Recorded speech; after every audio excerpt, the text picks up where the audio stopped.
semua rakyat Malaysia lah, daripada B40, M40, T20 ni, mereka layak menikmati harga RM1.99. Ya. Ini adalah satu dasar yang bagus lah. Kita bagi rakyat Malaysia harga lain, bagi rakyat luar negara daripada masuk sempadan melalui Thailand ke Indonesia ke atau Singapura, mereka tidak layak untuk mendapat harga untuk rakyat Malaysia.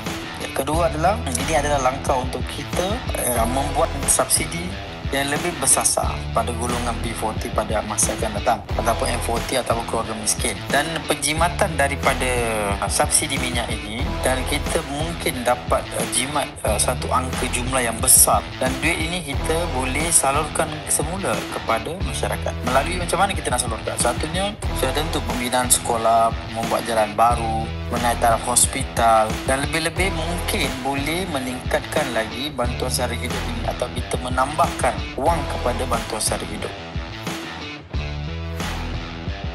Pada pandangan saya, yang paling untung ini adalah golongan B40, ya. Sebab mereka dapat bantuan kerajaan dan mereka dapat subsidi daripada minyak, mereka juga dapat subsidi daripada hospital, bil pun tidak perlu bayar penuh, ya. Subsidi pendidikan. Sebenarnya banyak benda di Malaysia ni kita telah memberi subsidi. Ya, seperti yang kita maklum, there's almost 3 juta rakyat warga negara asing yang berada di Malaysia, yang mereka pun juga sebelum ini menggunakan harga RON yang murah, harga ataupun menggunakan minyak subsidi. Saya rasa ini tidak wajar sebab kerajaan mengambil satu langkah. Dan kalau pilihan inilah, saya rasa memang sangat menguntungkan pembangunan.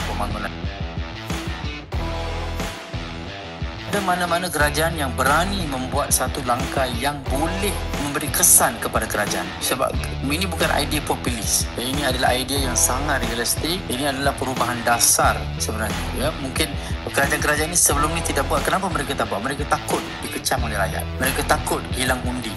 Ya, tapi mereka tidak rasa ataupun tidak terfikir bahawa kita rugi berbilion ringgit dan duit itu sebenarnya ditanggung oleh rakyat melalui cukai. Tapi apabila kita mengurangkan teks, mengurangkan subsidi ini, kita juga dapat mengurangkan bebanan rakyat daripada kutipan cukai, dan hasil negara bertambah, bebanan rakyat akan berkurang tahun ke tahun lah.